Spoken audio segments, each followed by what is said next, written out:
Si girl nang ngitag afam kay sa Pinoy, kuno siya natagam kay gipasakitan, kay gibinuangan.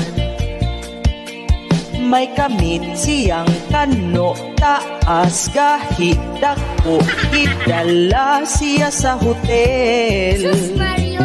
Nangurog ang tiil, ningit-ngit ang iyang pananaw, pagkakita niyas upaw.